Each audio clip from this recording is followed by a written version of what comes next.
Wow. Tempest Fugit, Steve.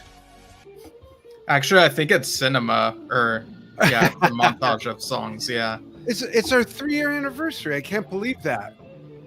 I know, it feels like 7 years or something crazy like that, right?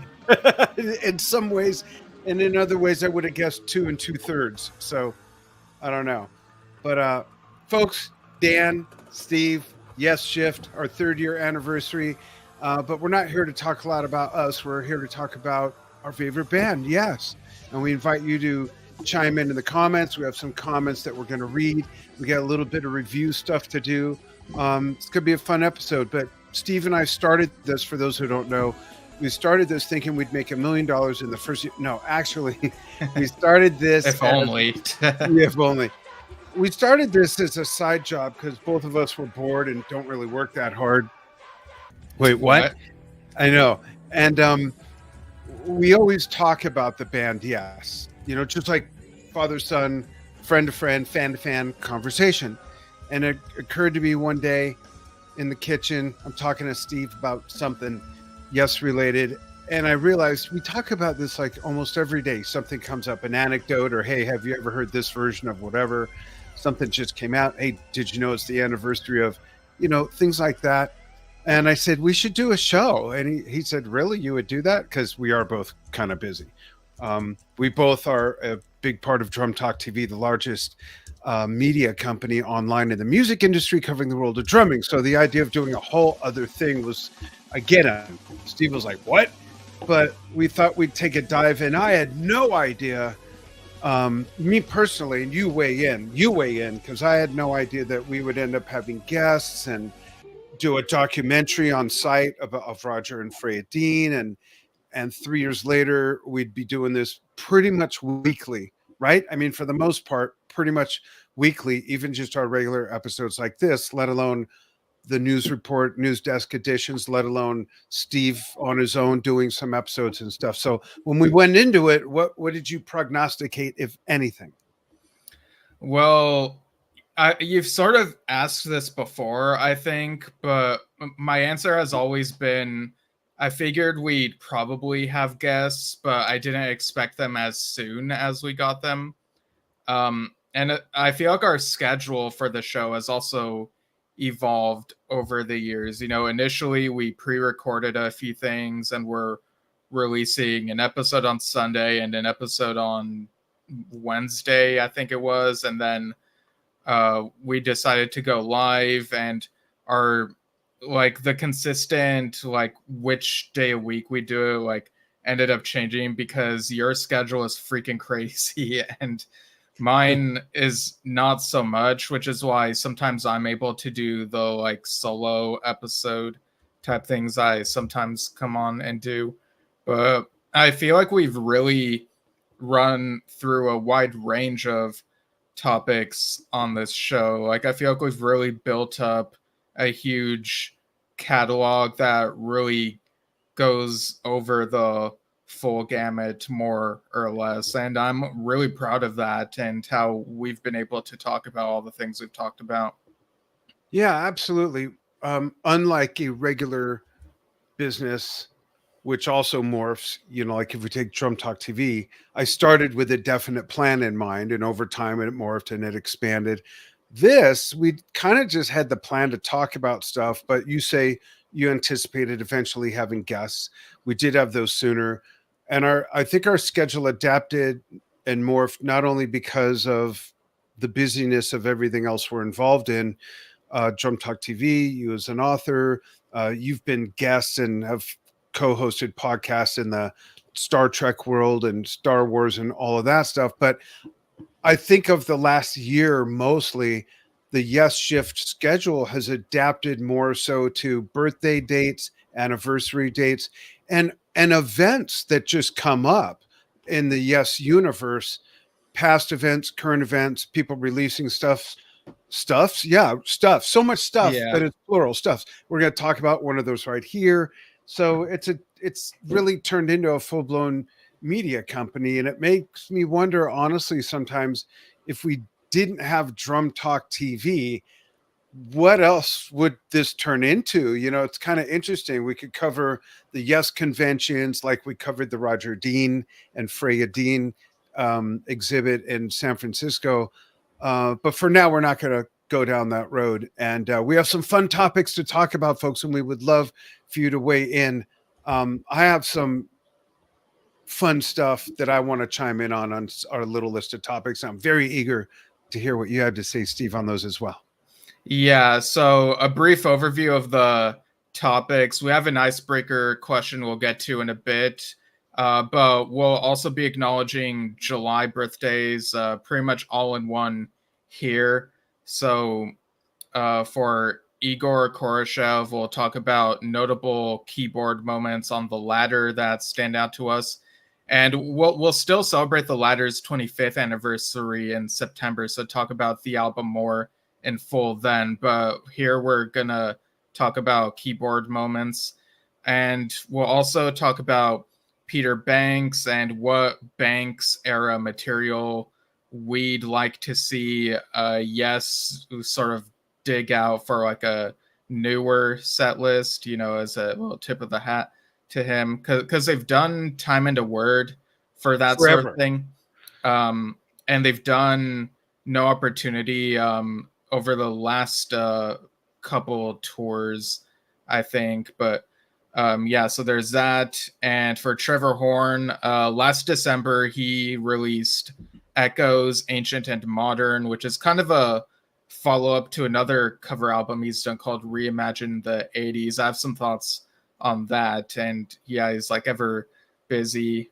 And then we'll do our like combined talk 30th anniversary set review, and that'll sort of lead to some overall thoughts on like how this stuff is handled and whatnot, and how much we enjoy this whole package and whatnot. So yeah, quite a packed schedule here, I guess. But we'll 3 years and Steven's getting choked up. I don't blame him. Yeah. So where do you want to start with the icebreaker question? I guess so. That's why it's called that. Yeah. So this was something that you came up with, and we shared on our page. So we got some responses. So we'll give our answers first, and then read the comments. And I have a couple comments about a couple of the comments.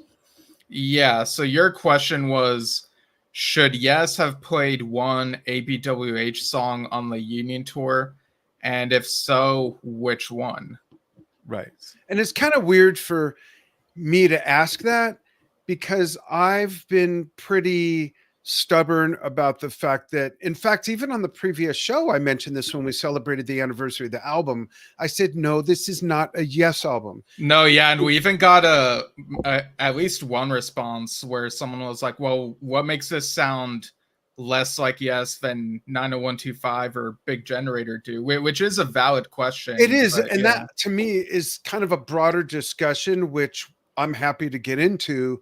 But I came up with the question because I'm a grown-up and I'm able to use objectivity and not just stick with my stubbornness, because I do still say it's not a Yes album. But the reason I think, and I can't believe all the years I knew Alan White, how this never came up in conversation.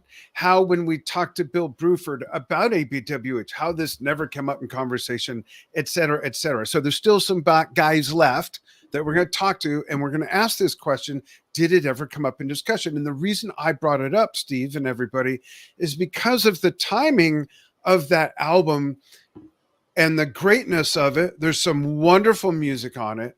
There's 2 original Yes members on it. It's the return of the Bruford. And the timing of it was that there were 2 yeses, as people say, at the time.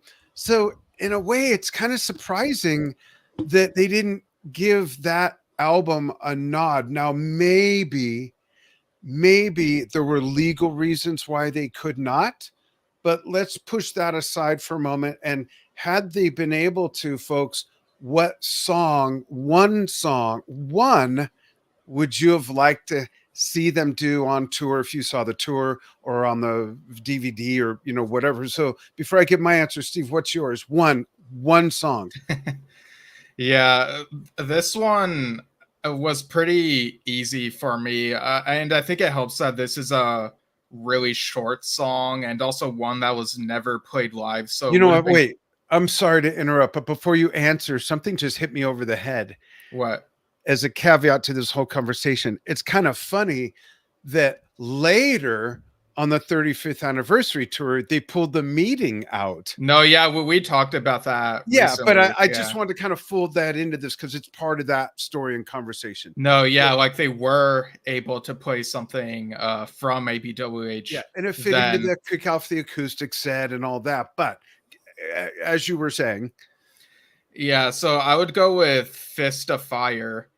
It's no oh, more than I think it's 3 minutes or less, and it'd be cool to, how would the 8-member lineup have approached that? Would it have been more epic or would it have been a little chaotic? I kind of would have liked to have seen it either way, but yeah, I think that would have been a neat choice, you especially know, since ABWH did not play that live, from what I could tell. that would make it even better. And I did not consider that one, but I'm running the song through my head, and it's actually a perfect song considering you have two guitar players, and there's a very strong acoustic part, and there's a very, or maybe it's a classical. Yeah, it is a classical guitar, and then the electric. It really could have been perfect.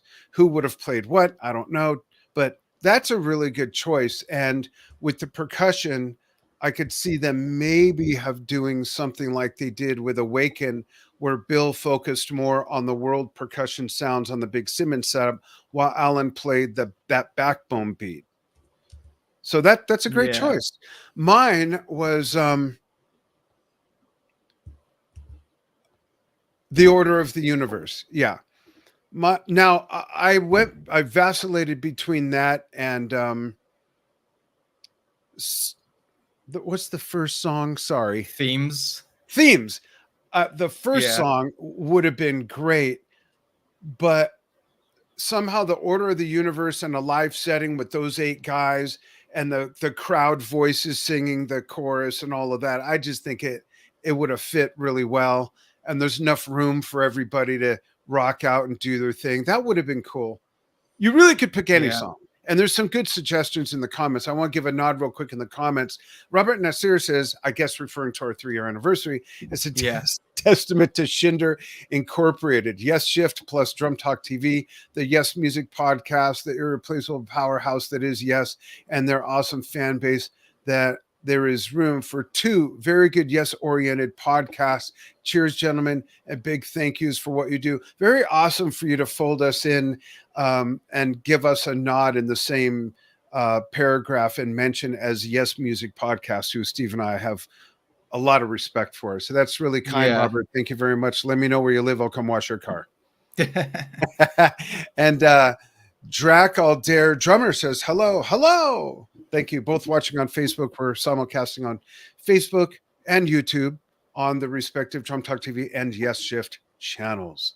Yeah. Thanks for tuning in, everyone. Yeah. And answer the question, folks, if you're familiar with that album and want to entertain the hypothetical, what ABWH song would have fit in on the Union tour? And we bring that up because of the time it gets. Steve, I'll let you go through the comments. And I remember there's at least a couple I want to comment on. In fact, one of the comments I commented on saying I'm going to comment on it on the show. And here we are. Right. Yeah. So first up, we have Miguel Bass, Miguel Falcao, whom we had on the show to talk about Play for Chris 10, and then he let us do our little intro to that. So if people haven't seen that, go check that out. After this, Steve will put the link in while I'm rambling on about something later. Yeah, it's a great collection of people paying tribute to Chris and the music of Yes, it's so good. But yeah, Miguel says the first 3 songs are the most interesting ones if Chris played them. If they should have played them or not, any of them, I don't know, but would be interesting from a 33-year distance. So yeah, the first 3 songs on that ABWH album would be Themes, Fist of Fire, and Brother of Mine. So yeah, those would be interesting choices. And I do see how compared to the rest of the tracks, like it's definitely a strong opening for the album, and then you get like a little bit of a slower pace, like still strong, but like after that, if that makes sense. But yeah, I think either of those first three would have been really interesting.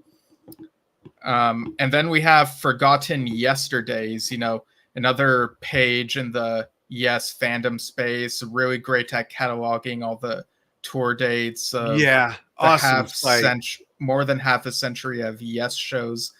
So I don't know which of the people over there this was, but someone at Forgotten Yesterdays said the only halfway decent song on ABWH shows remotely Yes prog style is Order of the Universe, but it's far too Wow. long for consideration.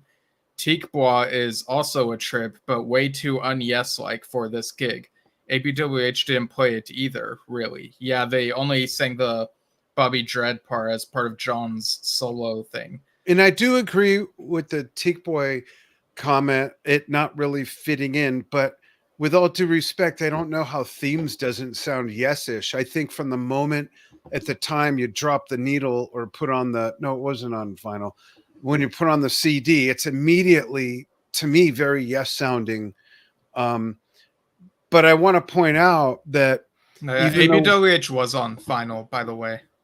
oh, it was okay. So maybe that's why I'm remembering that. I wonder if I have the vinyl. I don't remember, but the Bruford drum sound we got on that album was not the Bruford drum sound of any other Yes album at that point. And then we hear that repeat itself again on songs like "Shock to the System" and whatnot on Union. But that's an interesting take, and there's no wrong take. I'm not going to say no, that's wrong. Themes is very yes-ish. It's all personal opinion, Right. Yeah.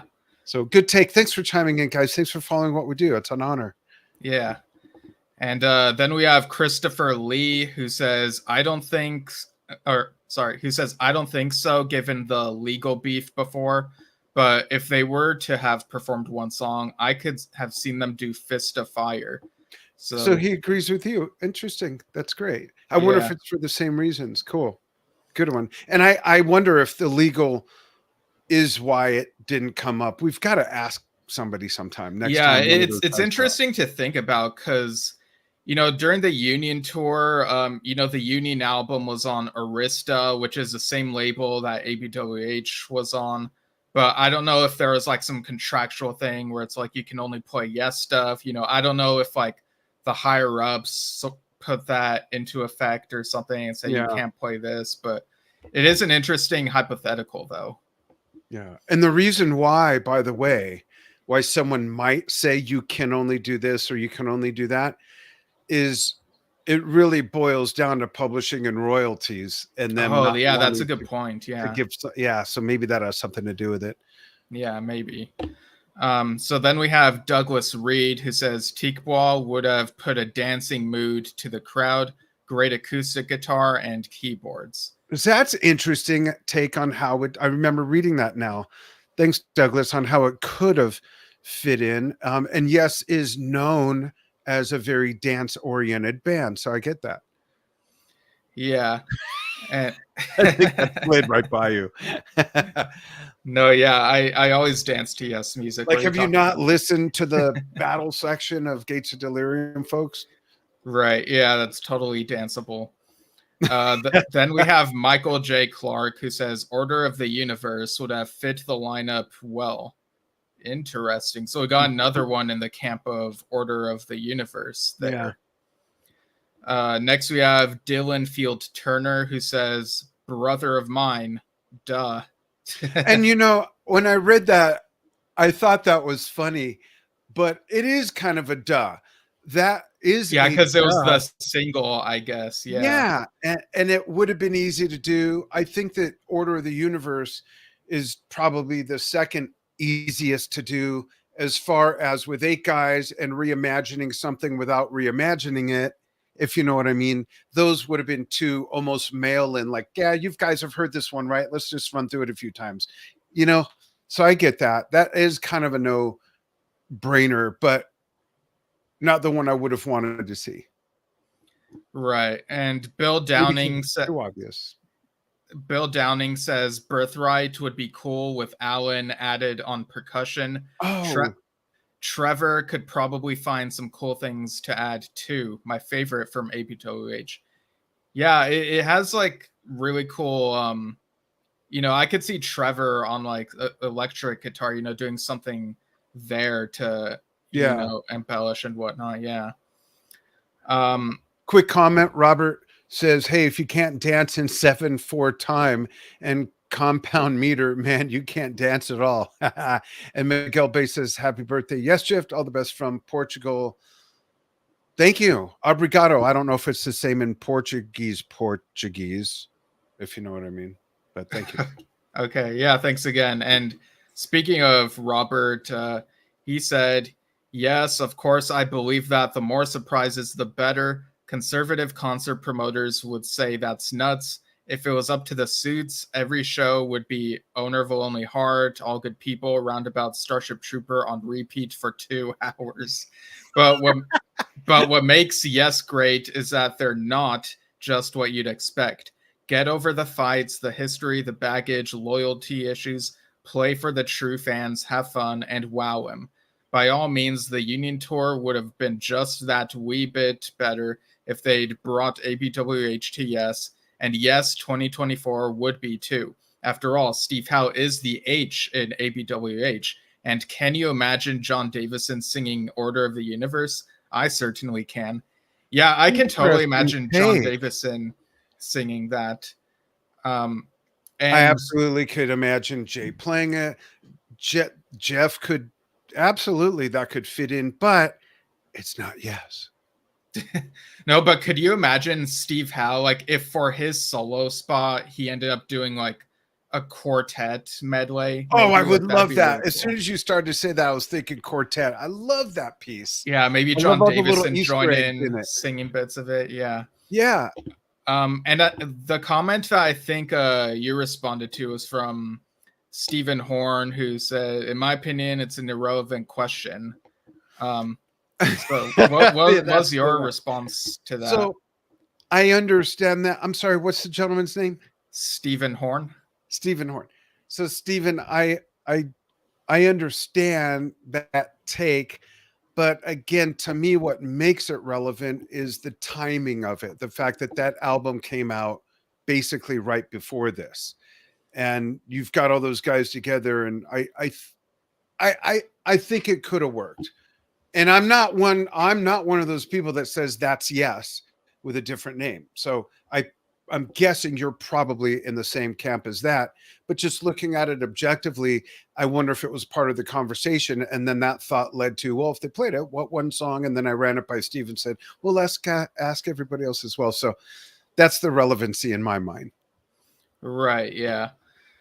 I hope he's watching or listening, and because now I want to know if he likes the album. Yeah, that'd be a fun thing to ask him. Yeah. Yeah. So thanks, Mikhail Base. Yeah, and yeah, I do know how like wondering what could have been. I can see how some might not really feel like going into that, but I think it's a curiosity. It's not us saying this is what should have happened, but it's like, I don't know, it's sort of daydreaming and kind of and there's some fun in it. Absolutely. And Dave Watkinson says happy birthday. And I saw someone else say something and now it's gone. Maybe they deleted the comment. Okay, we'll keep moving. Any others? No, that's all the ones I saw on the topic. Okay. I think it's a neat topic, but we can move on. Right. So next we're talking about notable keyboard moments on the ladder. So which I guess I should or go ahead, yeah. Yeah, well, you do that and put in the Play for Chris link while I'm talking about the ladder, if that's okay. Right, yeah. The ladder, I think, is a very underappreciated, under-talked about album. It's one of my favorite Roger Dean Yes covers. It's one of the best produced albums, I think, by Yes. And I really love the music on that album. It's fun to listen to. It's fun to play to as a drummer. And it was interesting to me the leap. I'm one that does like the Open Your Eyes album a lot. And even having said that, there's a huge leap from Open Your Eyes to the latter as far as the compositions and really everything. Billy's production contributions to Open Your Eyes are brilliant. I've told him that over and over, from going back way to when the album came out. But the latter, Igor's playing really shows through. And when we talk about favorite keyboard moments, Face to Face, I think really demonstrates, if you look at Face to Face and pick like any other two songs on the album, I think there's a chance that Igor's own playing demonstrates the widest mix of all other keyboard players. So what I mean by that is when Rick plays, you hear Rick Wakeman, obviously. Right. When Jeff plays, you hear Jeff Downs, and maybe there's a bit of Tony Kaye in there because he's very organ rich and piano rich. Those are Tony's roots. You know, there's these little crossovers, but Igor has his own sound, but also sounds like, whoa, okay, that's probably a Rick influence. Oh, listen to that. That's Patrick right there. And I think that's really neat. I think that's interesting. And I think that's also a big part of what gave the latter its sound, which was kind of a, when I say new Yes sound, I don't mean like, whoa, we've never heard them sound like that. That's not what I mean. What I mean is it sounded like Yes, but yet it was still very identifiable. It wasn't like, okay, this again. And I've never said that about any Yes album, but I think you know what I mean. Am I articulating this at all in any sensible way? No, yeah, I totally see what you mean, because on something like Homeworld, you can feel maybe perhaps even a Tony Kaye influence with the Hammond sound, like do do do do do, like that type of thing, right. Or on New Language and stuff like that. Yeah. Yeah, I think that moment stands out the most to me as far as keyboard moments on the album. Yeah, but I totally see like why you would choose Face to Face, like just Face to Face, Lightning Strikes, and the one I just sang the intro to. What's the name of that? Yeah, I can. Oh, New Language. Yeah. Yeah. Oh, okay. That's such a great song. All three of those, I think he really shines. But on some of the other songs where there's less of like a keyboard solo or standout, he's a great backbone player, as is Jeff, as was Tony. So there's those influences again, whereas Rick and Pat were much more flashy in most ways, but of course can be backbone. I just think Igor was a brilliant, well-rounded keyboard player and musician, and not the only, but yeah, he was the only Yes member to sing while playing keyboards on his first, let's call it, tour with them. Whereas Jeff at first did the vocoder Man in a White Car, but he didn't sing a lot of background, but he did with Asia. So I just think that's just another neat element. Yeah, because I think cowbell. Yeah, because I think if I remember correctly, Oliver only did the vocoder bits on his first tour. I could be totally wrong, and people could. No, I think you're right. Yeah.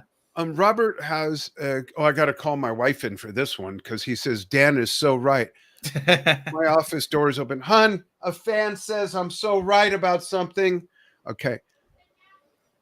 What? One of the fans watching the show. I think she said they obviously have some issues. Robert says, Dan is so right. To me, the latter is top 10 in all caps, and depending on my mood, top 5 in the Yes catalog. Can you imagine Homeworld, the latter, or New Languages without Igor Khoroshev's keyboards? Good point. He is such an MVP on that album, and the two Yes live shows I saw with him, his chops really made the show. Absolutely. I saw them at the House of Blues in Hollywood, and it was a great show. And he did all the other songs, all the whip through Awaken really, really great homage to all those players. He didn't try to make it his own or sound like them, you know. Um, so Yeah, I and think it's cool.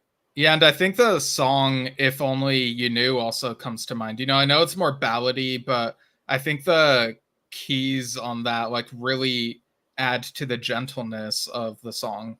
Yeah, I've always wondered, Yes, as I think they broke the streak once in the last few years, but they've never gone more than 2 albums in a row No, they without. still haven't broken it yet. Oh, So okay. So they haven't yeah, gone 2 studio albums in a row without a personnel change, and that was the second album. Well, not really. It was the first album because right. technically the first one. So what would that lineup have moved into had Igor not misstepped? And we won't get into that. Right. It makes me wonder because it was so good, and the late great Bruce Fairbairn did such a great job producing it. Grant Jameson says, "Haha, yeah, issues with JT." Oh, that's the comment I saw. Okay, we won't go with that. I happen to like John's singing. I just want to mention one thing on that for Grant and everybody. When we saw them, where was it?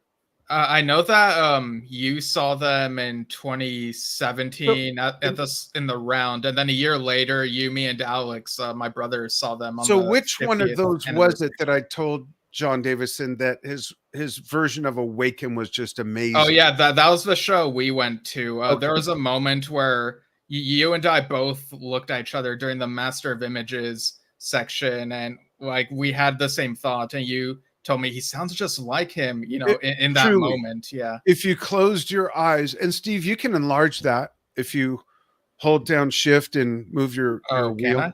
Yeah, Um, but yeah, if you closed your eyes, you would have thought, okay, yeah, that's a oh, I John see. Anderson on that. There you go. It's a beautiful cover. There's not a ton, it's not one of those ones that's super intricate or ton of detail, but the work with light and shadows and the arches, I just love this cover. And it's called The Ladder, and it kind of graduates up like that. But that's my take on John Davison. He's not trying to be John Anderson, but I think he does a good job of paying homage to those songs. And when he sung Awaken on that tour, it really was mind blowing. I was impressed, and I had to dote all over him and tell him that because I knew at the time, it was kind of like the Trevor Horn, Jeff Downs thing. He was taking a lot of flack, and I felt compelled to tell him what a great job I thought he did. Yeah, yeah, because I feel like whenever these people step in and step into a role that someone else who was also really iconic had, it's a lot of weight on them, and you got to remember that these are people, and you got to give them a fair shake, in my opinion. And Yeah, I can't imagine being put in that position. And also, Grant chimes in. I just remembered this fancy feature. Grant Jameson says, I saw ABWH in Edinburgh in 1989. It was amazing. Met them all. It was great. Respect to you both. Thanks so much, Grant. And thanks for following what we do. Do you live there now, or is that just where you were when you saw them? I'm just curious. I saw them in San Diego shortly after Tony came down with hepatitis. So, funny thing, I met Jeff Berlin after the show. And many years later, do the math for me, Steve, at the Drum Talk TV 10-year anniversary show celebration filmed last year, Jeff was my co-host on the show and interviewed me on stage, kind of unpacked the Drum Talk TV story. That comes out, I believe, this weekend, actually. Very excited about that Drum Talk TV documentary. But yeah, Grant's right. JD has balls. I mean, when you look at, yeah, it was very bold to step into the role. Yeah. oh yeah, and Trevor Horn too. I mean, Yeah, I think Trevor Horn might have gotten Trevor Rabin for that the matter as well. I mean, a lot of these guys. like I kind of feel like in a way Trevor Horn, and we'll talk about him in a bit, might have gotten the worst of it because he was the first who replaced John Anderson. So that was a huge shock to the system, to people. But I kind of feel With like a him, change in the musical style as well. yeah, but I feel like drama set a precedent for some people being a bit more open to, and not everyone is open to it, but a new Yes vocalist in the later years. It brought in new fans. The hardness, the edginess, the production of that album was so much better than the previous two albums, even though I personally think the music was great on Going for the One, of course. I think great on Future Times, on Tormato. Steve, I believe you agree, but the production of Drama, light years ahead of those albums and anything else. But if I may put one more comment up here, here's Robert saying lineup changes. Holy wow. So that means that whenever DSH, Davidson, Sherwood, Downs, Shellen, and Howe release their next album, they'll be the most stable Yes official recording lineup with 3 albums in a row. Is that correct? So they'll need to do 2 more, because The Quest still had Alan with them, and Mayor to the Sky, sadly we lost Alan before that, but Jay Shellen stepped into the full-time drummer role. So we'd need this next album that they've said that they're working on, and then another album after that, to be the first Yes lineup to record 3 studio albums in a row. And how old will Mr. Howe be at the time? He's 75 or 7 now. 77 right now, so he might be approaching 80. So I guess it could be 2 years. And who knows if by then he'll want to, or things are ever changing. So for me as a fan, I want to enjoy whatever they're able to put out while they're doing it. Bella. I'm sorry. Go ahead. Oh yeah, I was just gonna say, Bella Lugrisi says, "Congrats on 3 years of excellent contact, fellers." Yeah, thanks for that. Sorry, what were you gonna say, Dad? Before I cut you off, I was gonna say, and that's okay. I was gonna say, do you think, and this is for all of you folks, not just Stephen, but will Yes continue if Steve Howe decides that he wants to just retire? Yeah, that's an interesting question. And I've even seen a couple interviews where the members themselves have been asked that, in the past year or two. And the answer seems to be will what was the wording? Something akin to, we'll cross that bridge when we get to it, decide what the thing will be if it'll happen or if not. It sounds like they're maybe not thinking too much about that and sort of just working with how things are right now.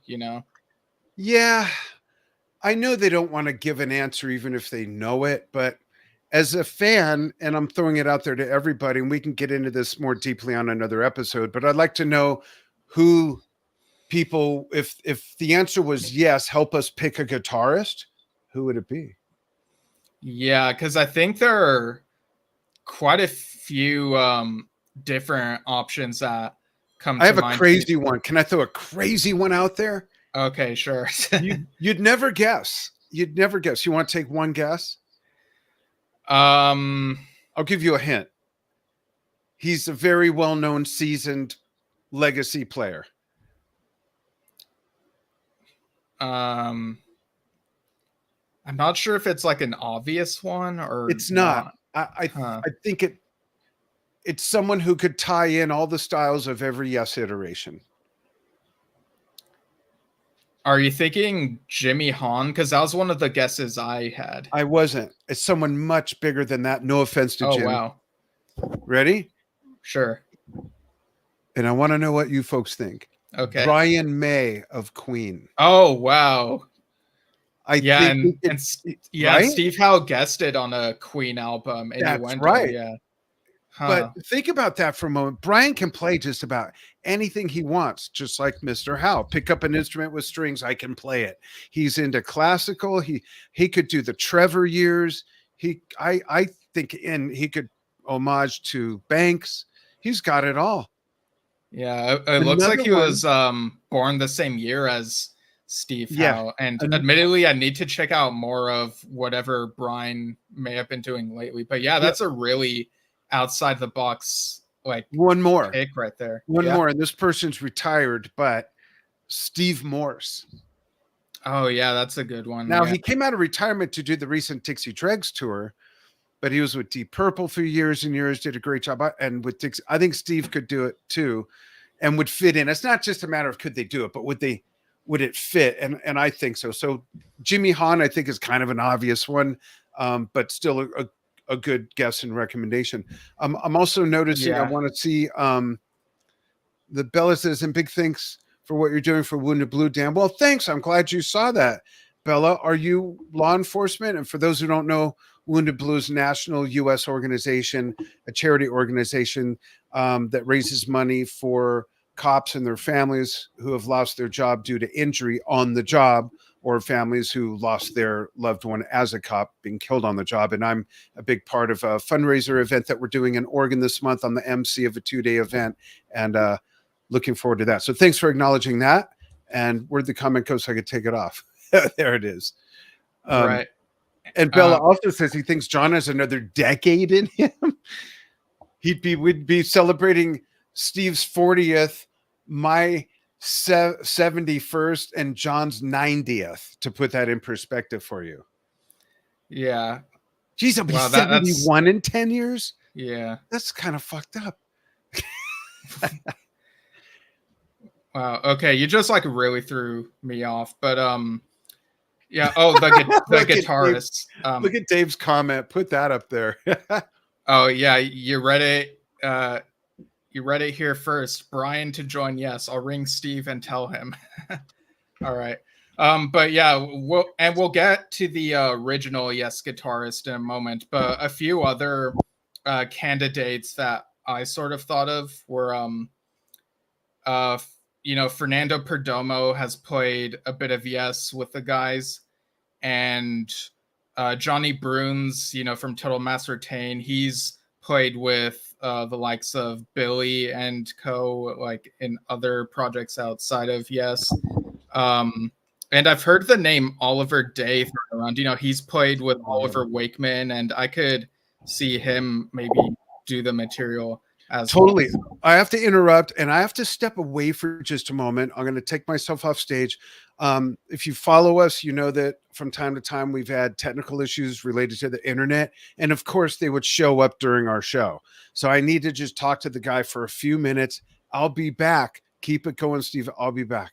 Okay, yeah, I'll keep it going. And then we'll talk about this when I'm back. Yeah, well, we have a couple other things before that, but okay, cool. Before the talk thing, but yeah.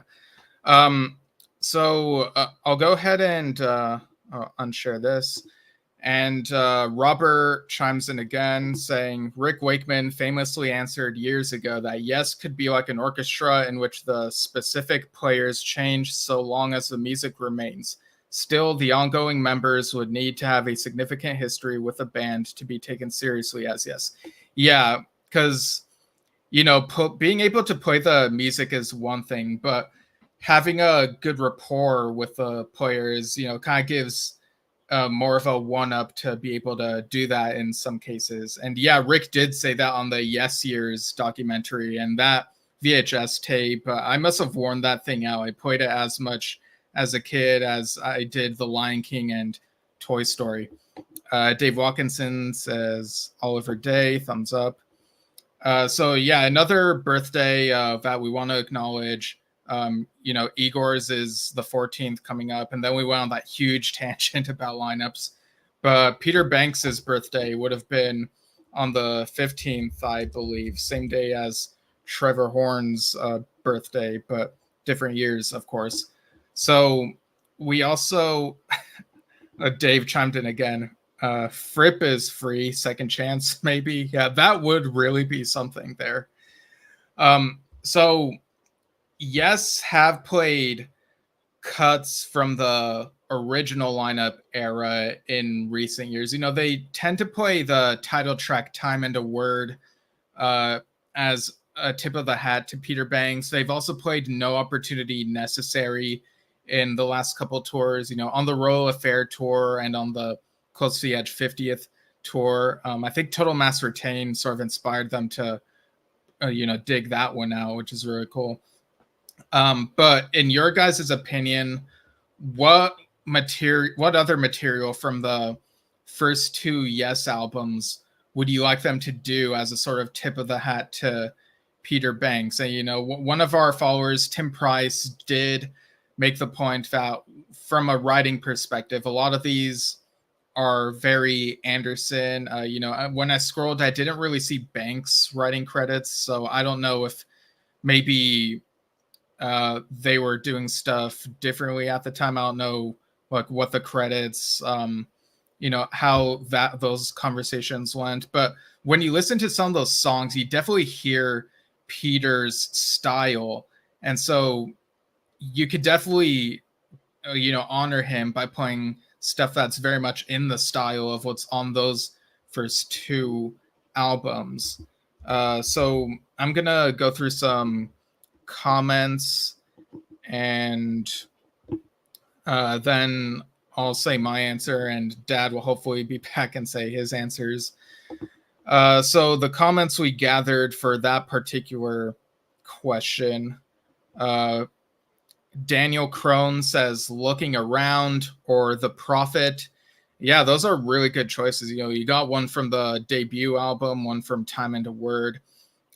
Looking Around, I think would be very energetic to dig out, and you know, you could feel people clapping along to that, you know, if you imagine it. The Prophet is a really deep cut, and I think is maybe the most unusual track on Time and a Word. Like, I'm just running through the whole thing in my head, and yeah, it's definitely a really obscure one. It's really cool. Then we got Philip Kilroy, who says Then, Sweet Dreams, and Astral Traveler. So yeah, all three of those are from the Time and a Word album. And I know that Peter and Tony weren't that keen on the orchestra. There are recordings that you can hear without it on some of these songs, and you can definitely hear Tony and Peter better. So they're definitely there on those songs and have played them live, most of them anyway. But yeah, those would be interesting. I feel like Sweet Dreams has been dug out quite a bit, maybe not in the last several years, or maybe they have, if maybe I'm just misremembering, but I do remember they dug it out for the Relayer tour and maybe for some later stuff as well. 35th anniversary tour for sure. They also dug out Every Little Thing for that. That was quite a surprise then. Really impressive. But yeah, I feel like personally, if it were me, I would lean more toward Then, because they haven't played that since like maybe 70 or, you know, around there. They played Astral Traveler on 2009, but that would be cool to dig out. And that was Peter Banks's favorite Yes song to play, apparently. He said that at a Yes Fan Fest interview 30 years ago. Ian Barber says Astral Traveler, so maybe he has that in mind as well. Pierre-Paul Pelledieu also says Astral Traveler. And I do remember Peter appeared on the 1995 Tales from Yesterday tribute album playing Astral Traveler. So that shows you he had a lot of affection for that song. Bella Lagrisi says Beyond and Before really showcases Peter. Yeah, and that is the opening track on the first album. So that would be really wild to, you know, bring out again. Imagine if they opened the show with that. Like the long time, well, I feel weird saying long time since, you know, I'm almost 30 and there are people who are higher up there, but fans really familiar with the discography would, you know, lose their minds if Beyond and Before were the first thing to show up. And yeah, I just screen sharing the original lineup photo. I meant to do that a bit earlier, but yeah, there they are in black and white. You know, Peter Banks, Tony Kaye, Chris Squire, Bill Bruford, John Anderson. There's just something different about that original lineup, you know. But going back to the comments, Tim Price also says Astral Traveler. Brian Breen says Looking Around and Then. Good choices. And Andre Boachat says Survival. And funny story, Survival was the first Banks era Yes tune that I listened in full. Because, as a little kid watching the Yes Years documentary, there were snippets of that Beat Club performance with No Opportunity Necessary. And I like that footage was re-released way later on the Lost Broadcast, and they included Looking Around and Survival. Those were... Wait, start over. What did I miss? I'm just finishing reading people's picks for what Peter Banks era Yes tunes they would like for current Yes to play.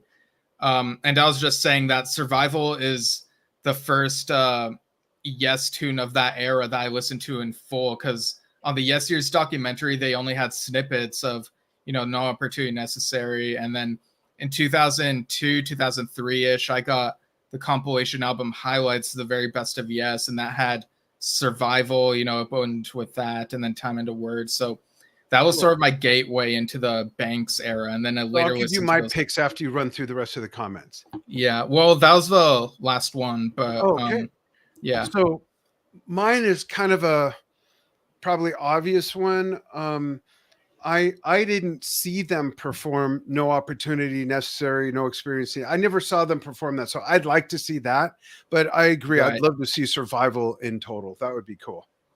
Yeah. Because they played it really well. No Opportunity recently. Beyond and Before, says Bella. That's a great one too. Yeah, and they played Survival on the 2017 tour, but not beyond that. And that was 7 years ago now. So I feel like they're, overdue for, bringing that back into the set. I feel like it's been a long enough time and they should bring that back.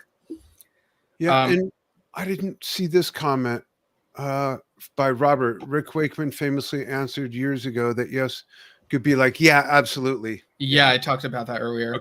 There is a newer comment from Robert. Let's see.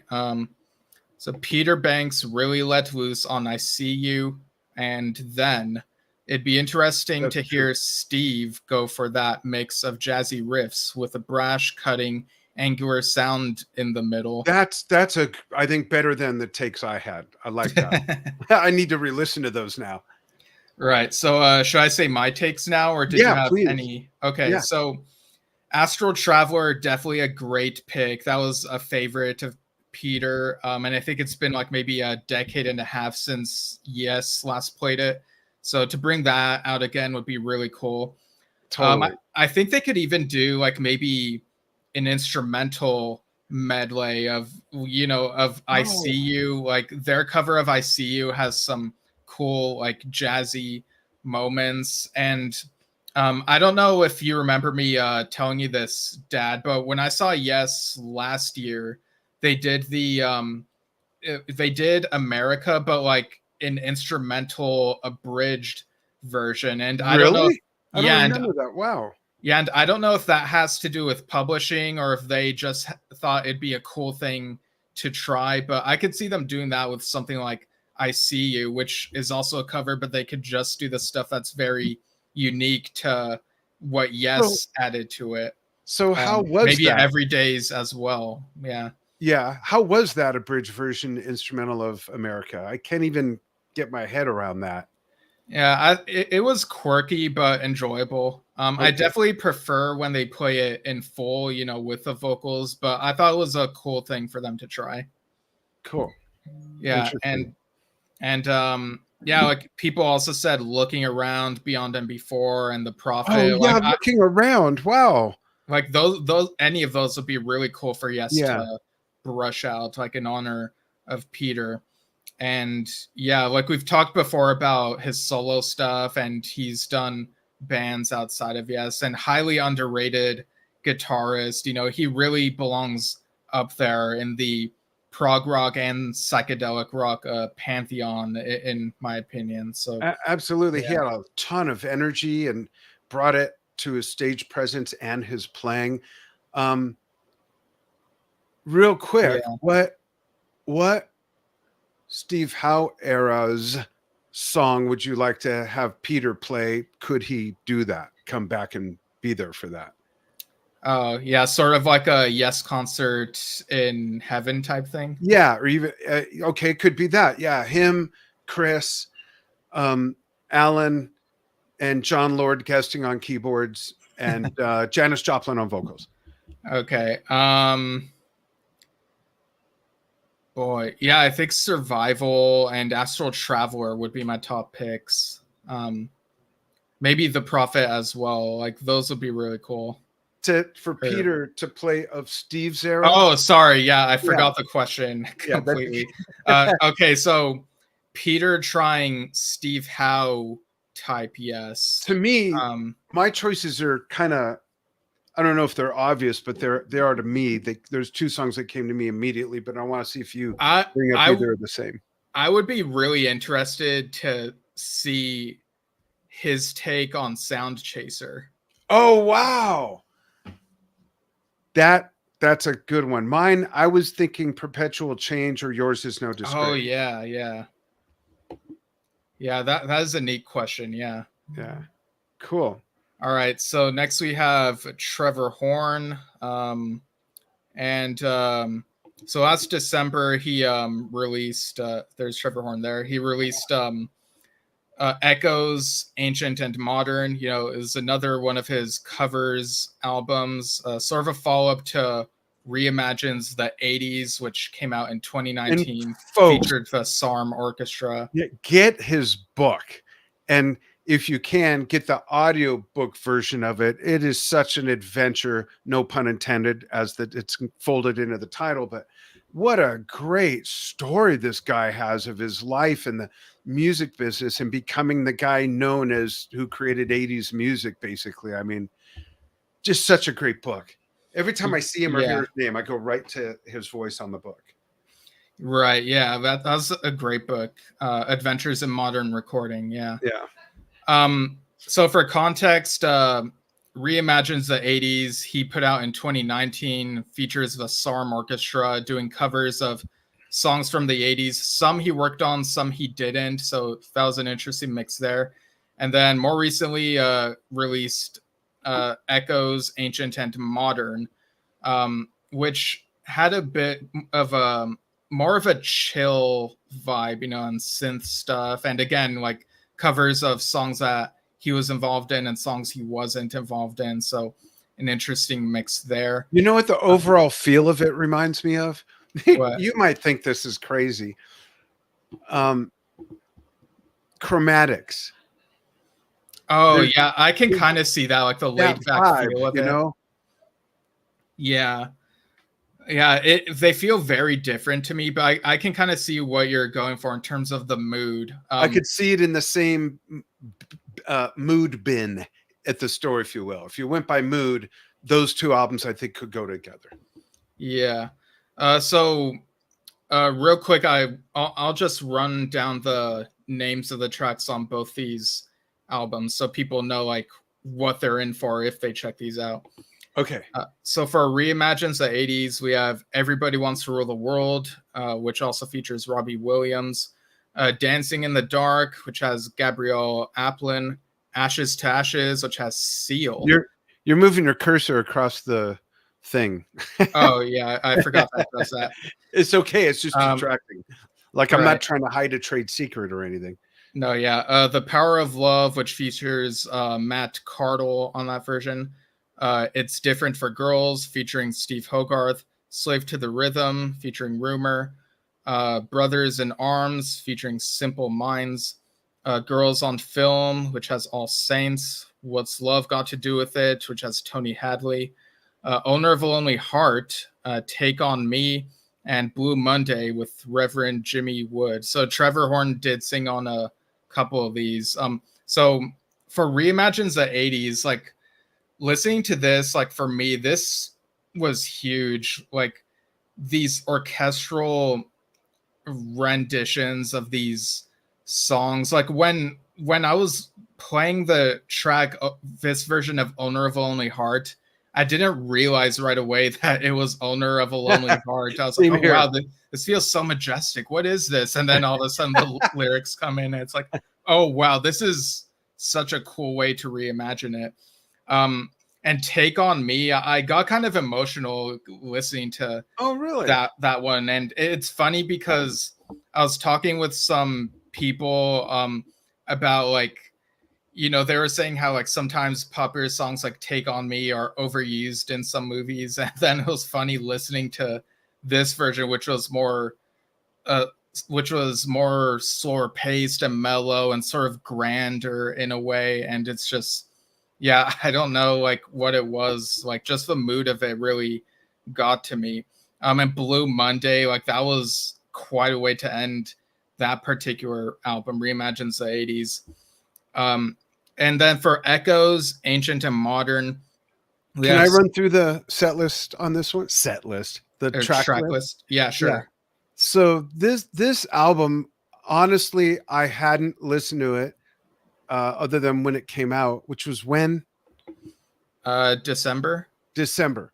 And right before the show, I told Steve, "Oh, I forgot to brush up on this." And I kind of, as I skipped through, I'm like, "Oh yeah, oh yeah, oh yeah." There's some amazing stuff on here. Swimming pools, stepping out, owner of a lonely heart, again and completely different. And I love this version. Slave to the rhythm, love is a battlefield. Pat Benatar, of course. Personal Jesus, or is that Personnel Jesus? No, it's Personal Jesus. Drive, relax, relax, by Frankie, of course. White Wedding, which is brilliant. Smells Like Teen Spirit, which is amazing.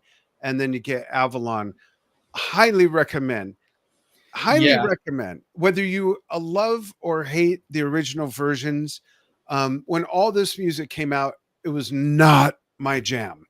One of my favorite bands now from that era is the B-52s. When we go on a road trip now, that's the first CD I put on, is the best of the B-52s. My musical horizons have shifted and changed, and I still love what I've always loved, but all this stuff when it came out, I had zero interest. Now I just love all this stuff. And these versions, I love all these versions. What do you think, Steve? Yeah, they're really cool. And like when you look into Trevor Horn's you know, the stuff he's worked on and the stuff he loves listening to, there's a lot of variety there. Yeah. Rick Astley, I mainly know because of the meme, you know, the Rick roll thing. So it was kind of refreshing listening to him do Owner of a Lonely Heart and be able to take it seriously. Yeah. And you have other people on this album like Tori Amos, Seal, Lady Oh, she's so Blackbird. good on it too. Yeah, Mark Almond did a great Love is a Battlefield. I'm like gradually been discovering Mark Almond on some songs here and there as I've been going through some music. You had Iggy Pop on Personal Jesus, Steve Hogarth again, Toya Wilcox and Robert Fripp were on Relax, and then yeah, Jack Lukeman on White Wedding and Smells Like Teen Spirit. This version of Smells Like Teen Spirit is a bit slower than the original, but it's really refreshing the way that's reimagined. Yeah, it's darker. Yeah, I can kind of see that. Yeah, It's almost slightly haunting, but it doesn't trudge along, you know. right. I like it. I think it's totally interesting take. This album is also just another example of the relationships this man has built over his career and the respect he has, because he can basically get anybody on an album he wants. I mean, from Robert Fripp to Tori Amos to, you know, Hogarth. I mean, anybody. It's like incredible. And what a neat ensemble of songs and artists he put together to make this all happen. And even with all these different people, all these songs absolutely sound like they belong on the same album, which is really cool. Yeah, and real quick, I just want to mention that before the show, I saw that you know, Trevor Horn, he had a show with his band that he was going to do on July 5th in Hampton, but apparently that performance got canceled because he got a bit ill. So hopefully he's doing well. There's no info on that, but yeah, we're, you know, always hoping good health for all these people. Yeah. And yeah, I know we asked this question for like first solo album since joining Yes, but I kind of want to ask that here. How do you think, if at all, working with Yes could have influenced either of these projects that Horn put out. Wow, how they could have influenced these projects? Yeah. I think not so much musically, but I think building his chops that we saw grow and grow and grow in the production side over the years after working with Yes. Okay. I could be way off. He could be laughing, saying, "Yeah, I'm not going on that fucker show." I don't know. Maybe he'll just get with you. I have no idea, but it's a total guesswork, of course. But yeah, I don't know. Yeah, I guess the obvious thing would be, being so taken with Owner of Only Heart and really running with that any which way he can. And they almost didn't do it. And it's in the book. It's great him telling that story. He's basically like yelling at them, "It's going to be a hit. You have to do this song." Yeah, there are different sides to that. But yeah, like the fact that that song was a hit, like what a historical thing. Yeah. Just real quick, I want to mention Grant says the new Rabin album is Bollocks. I disagree. I like it a lot. Oh, well, he says the Bollocks, so I don't know if that means like the shit. Oh, the shit, maybe. Yeah, good. What do you think, Grant? Help us with the lingo. Sometimes extracultural language gets mixed up in translations. Does that mean you love it or you hate it? Is it shit or is it the shit? I think Steve's right and you mean it's the shit. I happen to like it a lot. Yeah, I love Rio. You loved it. Okay, good. You can stay. Yeah. You can stay. And something, when we reviewed, I'll stop sharing this for a moment. Okay. When we'll get to talk in a moment, but when we reviewed now, what are you talking about? When we reviewed Oliver Wakeman's album Onam Kara a little while ago, his first solo album since joining Yes, a couple of things I forgot to ask you was how Yes does it sound, and how do you think working with Yes could have influenced it? I haven't listened to it in about a month, and I don't know it like I know so many other things. So I'm going to say, so what's hard about that question is that his dad was in Yes. So how much of that influence is of his dad or of his dad in Yes or as of Yes? So it's kind of a weird trigonometrical question. I do hear the influence of his father, even though we know he does his own thing and doesn't really rely on his dad. But I think it had to influence him. I think maybe a bit in composition, but it's definitely his own thing. But he's got his father's dexterity. He's got his father's love and awesome placement of different textures. So I would give that to Yes as well as a whole. We know he was close to Steve, worked with Steve Howe a lot. Steve invited him over to hear some songs one time or vice versa. So I have to say it had to influence him. Yeah. And I think also, I agree with that. And I think also in a roundabout kind of way, Oliver has told the story of how when Yes toured with Asia, he kind of got some advice from John Wetton. So like working with Yes led to that. And, trying to figure out how to make good, catchy lyrics and stuff, which is something that John Wetton was super good at. So yeah, I think that was definitely part of it. In terms of how Yes it sounds, it's definitely proggy, but I think maybe at most maybe 15% Yes is how it sounds. I think it's more it feels very much its own thing. Yeah, much more in sort of, it's hard to sometimes categorize a mood or a feeling, but the cover fits that album perfectly, and that album's music sounds more in the fantasy realm, if you know what I mean. Yeah, and it's really good at feeling like a full band album. Yeah, and not exactly. Right. But yeah, so now we'll get into the talk review, which we finally get to talk about together. I've sort of talked about it now and then, different aspects, but overall, like, what are your thoughts on this? So just so you know, folks, there's 4 discs. Yeah. One is talk. And there's one is the talk versions. Well. Steve has the vinyl. There's talk versions, which are a few songs of different versions. We will get to that. And then there's the show in New York, and I can never pronounce that other word. I think it's Canandaigua. Canandaigua in New York, maybe. 2 CDs worth of that. The live stuff is great. The audio is amazing. The packaging is great on the CD, and you also get this really cool booklet that has different quotes from typically John, I believe, of during the process of writing, recording, and this is really nicely put together. There's one buffa on it by the record company that Trevor told us about when we interviewed him about the album, about the box set coming out, and that is that there's like a unnamed piece on there credited to Trevor, and it's from a guitar lesson DVD thing that is 1,000% unrelated to any of this. But I want to start with the versions, that disc with like the 5 or 6 different versions of things. Okay. Endless Dream. What the fuck is that?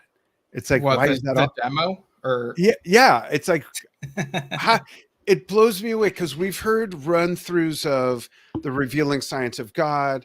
We've heard run-throughs of Awaken. Yeah, Gates of it, where we kind of go like, I can hear some of it in there, or I can hear a lot of it in there. But how did they feel like they're getting there? Yeah, definitely. Yeah, and it's almost like sometimes, how did they even get from that to what we know? This is the epitome of that. Yeah. This is like one riff that goes on. And how did they build all that other? It's actually pretty neat. It's like if you took a walnut tree and then you took off all the branches and then you went to the twigs that had the nuts and then you picked one walnut and then you cracked the shell. What's left inside is that part of Endless Dream. Yeah, like it definitely felt like the early stages of figuring out what the song is. It kind of feels like John is vocalizing, kind of looking for words sort of randomly, which is even the melody and the phrasing. Which is funny to say because people read Yes lyrics sung by him and think that they sound really random, but there really is like a cohesiveness to how the words sound together in the finished product, you know? Yeah. It's funny. Grant says, I'll put it here.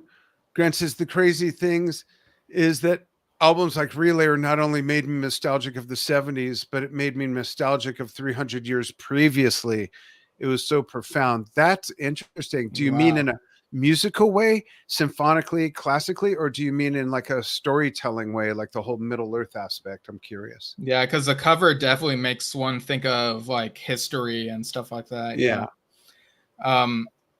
But yeah, the demo, I remember listening to it it was on YouTube at some point years and years ago. And I was like, oh, I guess I can see why they never put it on something. But listening to it again this time around, I was like, it sounds a little better than I remembered. I kind of wonder if they cleaned it up a bit. I'm sorry. I had to put this up there. Mental guitar solos referring back to Trevor's album Rio. That's hilarious. I had to give him credit for that one. But this is I love the packaging is great. The live stuff, if I could read that off real quick. Live stuff on disc 1, if you have the disc set, is I Am Waiting, The Calling, Rhythm of Love, Hearts, Real Love, Changes, Heart of the Sunrise, and Roundabout. And then the other disc, this is totally out of order somehow. You get Cinema, City of Love, City of Love, City of Love, Make It Easy, and The Owner of a Lonely Heart, of course. The Rabin piano solo into And You and I, Where Will You Be, I've Seen All Good People, Walls, and Endless Dream. And which is the song, Steve, that starts out not from the beginning? It's I Am Waiting, right? Is that correct? Well, The Calling starts from like the second half. The Calling's the one I'm thinking of, yeah. Yeah, and the tracking order, like in comparing it to the set list, so on the show they opened with that brief excerpt of Perpetual Change, which is not on there. And then they went into The Calling, and then I Am Waiting, and then you get a string of a few more love songs, Rhythm of Love, Hearts, Real Love Changes. What is up with that? Yeah, what is part it of the Sunrise? And then the second set would begin with Cinema and go into City of Love, Oh Her, And You and I.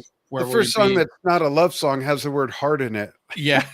All Good People, Walls, Endless Dream. That is a love song, actually. Roundabout, they moved earlier into the track list to make it the end of disc 1, which I can totally understand. I do prefer ending the whole thing with Endless Dream since it's a grander finale for the track list. It sounds amazing.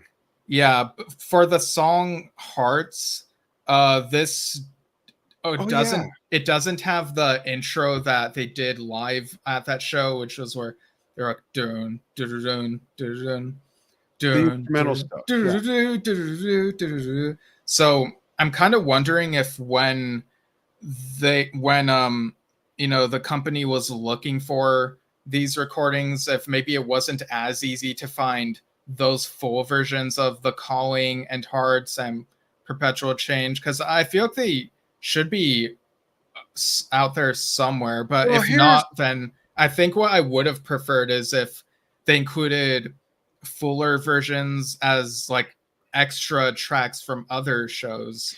Here's the thing. There is room, an hour and 3 minutes, an hour and 9 minutes. I did the math, but yeah, go ahead. I was going to say that when we talked to Trevor, I brought up remembering that at the Greek theater show in Los Angeles, they did the simulcast through like closed circuit radio sort of a thing. And you could listen to special headphones while the show was live on stage. Yeah, concert sonics, yeah. Yeah, and I said, I couldn't get my head around that. If I'm at the show, I want to hear what I'm seeing and feel the wind of the... And he said, yeah, it was kind of not the greatest idea. And I didn't realize at the time it was his idea. But my point is, given they did that, how did they not have some crystal clear full recordings of every song they ever did on the that part doesn't make sense to me. Right, but stuff gets lost. Right. Yeah, so those were a couple critiques I had, but overall this really captures the vibe of the show, and this is the exact show that we listened to, on car drives when I was very little. So it was cool to have this on an official release. And I skipped over some of the other versions stuff. I'd like. I was gonna circle back to that. So go ahead. Yeah. So you heard my take on Endless Dream. There's some other stuff, like there's the single. Edit. Yeah, there are multiple versions of The Calling. Yeah. Yeah, and I was like, the single edit isn't that different from the original. I kind of didn't understand there's a radio edit, there's a single edit, and then there's the full song, and they're not different enough for me to go like, oh, okay, that makes sense. To me, it doesn't. The full song, I think, just does the job the way it is, even for radio. Yeah, there is the special version, which added like an extra 30 seconds or whatever in the middle where it gets quieter and there's like some noodling around with the instruments. And I can see why they cut that out. I can kind of see the vision of maybe what they wanted to go for with that. I just think it maybe needed more layers, the same way the quieter sections of Endless Dream and Awaken have. Yeah. But I totally understand why they cut that down to keep the momentum going for the song as we typically know it. Got it. What about Where Will You Be? To me, it sounds the same. Am I missing something? Yeah, that's just an instrumental version. Oh, yeah, duh, because I was singing to it in place of that. Okay. Yeah, so we got instrumental version of that and Walls and an Endless Dream excerpt. And yeah, I do like having these versions. I don't know how often I'll listen to those as much as the live album or the main album, but I do like having them here. Yeah. I do, in terms of the packaging, I've said I love having the essay on the back of the vinyl and the booklet. I do miss having the lyrics in here. I don't know if because I do have my older Talk CD as well, and that does have the lyrics. So I kind of wonder if maybe they were trying to save on paper and figured, well, people just Google the lyrics now, like they all know it. But I think it would have been kind of nice to have that in there. Yeah. And I do appreciate that, Billy Sherwood is very much part of the talk tour, and I'm glad that he is mentioned at least in Yeah. like the beginning of one of these live tracks. I think it might have been Walls, and prior to playing that, John says this song is inspired by the antics of Mr. Tony K, and that got me wondering, like, wait, what? Because the history of Walls, like, we know that Trevor Rabin and Roger Hodgson collaborated on that, so I kind of wonder, like, did Tony do something like get a little angry at the keyboard and maybe that inspired some of the lyrics? Like, what's the story there? Antics, maybe so. Yeah, that's interesting. For those who don't know the story, I know only part of it. When Oh, the Hodgson thing. Yeah, there was a period when Chris had just moved to Phoenix, and things were a little bit, in disarray during the ABWH time, and Yes was sort of regrouping. Roger was actually in the lineup to do vocals, and instead there were a couple collaborations that came out of that, but he was going to be the new singer. And that's all I remember about the story. In fact, it was his wife, Alan's wife, Gigi, that told me that when I went over to their house once, and she said, Alan's in Phoenix and they're working on a new thing. And are you familiar with Supertramp? Of course. And she said, well, Roger Hodgson's singing with them right now. And I was like, wait, what did you just say? That was so out of left field. And she said it so nonchalantly that it really surprised me. And then I spent like the next 2 weeks trying to hear that in my head, because I know that Roger is an alto and sings high, but that doesn't always mean just because someone sings in the same register that they're going to sound the same. I mean, look at Trevor Horn. He did fill in, but Trevor Horn's voice on And You and I, it's just a whole different feel and everything compared to John's voice. John's voice is more ethereal, if you will. Right. Yeah. And I also kind of wonder, like, how, if this re-release has really good sales, could it perhaps entice them to put out a visual component, like, well, those concert films, maybe clean up the Yes Active stuff and put that as an extra that would be great, because there isn't really much of anything out there. And I just remembered more of the story. When Alan came back from the trip, he was telling me about it and said, we're going to go on tour and open as Supertramp and then be Yes. And the saxophone player from Supertramp was going to be in the first half of the show, and maybe the keyboard player along with Tony as well. And then I had to get my head around that. So they were going to be one band in the beginning, then Yes, Supertramp and Yes, but the same guys.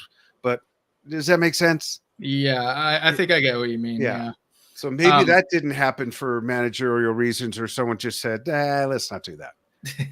I don't know. Yeah, and getting back to I kind of want to circle back to the Untitled Rabin instrumental, because it kind of ties into this thing that I think is kind of an issue with a couple things. Trevor talked with us about how, it's from that Starlix video, and he's like, why is this on here? Yeah. And recently with the Fragile re-release, there was a whole hubbub about this track on there titled The Dean, and someone over at Rhino thought that it was something that was being worked on by Yes that never came to be and never got bootlegged or whatever. But people came to realize that it was actually a Terry Reid performance. Possibly with Alan White on drums and Eddie Offord working the controls and stuff. So, and it was, from what I read, like an early version of a Terry Reid song called, Sabila. And there's a bit more details on that over on Henry Potts' side, Bonde Gazoo. But it looks like they've pulled that track from streaming. So I kind of wonder if how they're rectifying the situation and whatnot. But I think this kind of makes me think, this is kind of an issue where it feels like the people working on, the Fragile re-release and, even the Yes album re-release apparently had a photo from the relayer era, from what I heard, which it feels like the higher ups who work on these types of things really need to work more with the band members who are still around and run things by them and be like, hey, where's this from? You know, if they have no idea, like, or what some this is other from. archivist or someone like one of us podcast people. Dave like there's a collector. I mean, there's plenty of people that know what the fuck is going on. Yeah, you know, like they have resources. Yeah, like Yes fans should not be running everything, but could definitely be consultants who could be like, oh, I think this is from that, or you know, like how many guys do we know that have written Yes books? I point back to my shelf. You know, you've got the Tormato story, you've got Yes of the '80s, Yes of the like refer to someone and get it right. It's dumb to have a picture with Bill Bruford, Patrick Moraz, John Davidson. It's like, what lineup is this? Yeah, and actually Stephen Lamb has his 90125 book coming out soon. We'll have to look into that. But yeah, like I do think you know, when I first listened to that track, which they titled The Dean, I wasn't sure what to make of it. I was like, this doesn't sound like John. Is this just the band jamming and maybe they have a guest vocalist? But yeah, if they did have a team of people to like, you know, listen to it, they might be like, you know what? I don't think this sounds like Yes. Are you sure this is what it is? And they can investigate further. It sounds similar to like the Ice Age mix up in a way, but just that was sort of a different circumstance. You know, Jeff really thought that the tape he had was one of his own and, you know, his memory and stuff. But I do hope that with future re-releases of any of these, that they take a little bit more time and really consult with people, you know, the band members and maybe some fans, so that they have all their, you know, all of their boxes checked and everything in order, so there's no confusion like this. So here's a question for everybody, starting with Steven. What Yes album would you like to see re-released to include other takes or demos, live versions that has not been done yet? I have my dream one, which would just be Union plus everything. Like there's a lot of run-throughs and demos and stuff that are out there that would be like the ultimate package. And you know, some people might not like it as much, but I think that would be really interesting from a historical perspective. I get the sense that, you know, with Warner owning the Atlantic catalog, it feels like they might be going through what's considered the classic period albums. So going from the Yes album to Fragile, they'll probably go to Close to the Edge next. That's kind of the feeling that I predict. Interesting. What would be your choice? Close to the Edge. Okay. Yeah, I'm sure there's all kinds of other takes or run-throughs, and you know, being that Close to the Edge was pieced together, there's got to be different takes of those different sections and whatnot. So that'd be interesting. I wouldn't mind entertaining alternative mixes, even though, you know, that's an iconic mix. But the other thing was, I wonder what ABWH stuff is laying around that never came out. Yeah, there are demos and stuff out there. Yeah. I'd like to hear a recording of the first time they got in a room together and turned everything on and played. Like, what did they start with? Roundabout?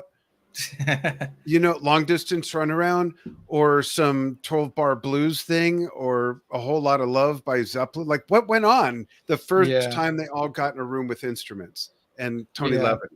Well, I feel like for some of those instances, like, do people even record the first time they play with someone? Like, do they? I always did. I think so. I don't know, because you can't predict the future, but I always recorded everything. But look at this question. Oh, yeah. Bella says, I wish there were recordings of Vangelis auditioning for Yes. Yeah, that would be like... Yeah. And what they play, huge item. Jam is Roundabout the go-to, because everyone, like, what would be on there? Yeah. Yeah, that's an interesting thing to think about. Yeah. But yeah, do you have anything else to say? Only that I still can't believe it's 3 years.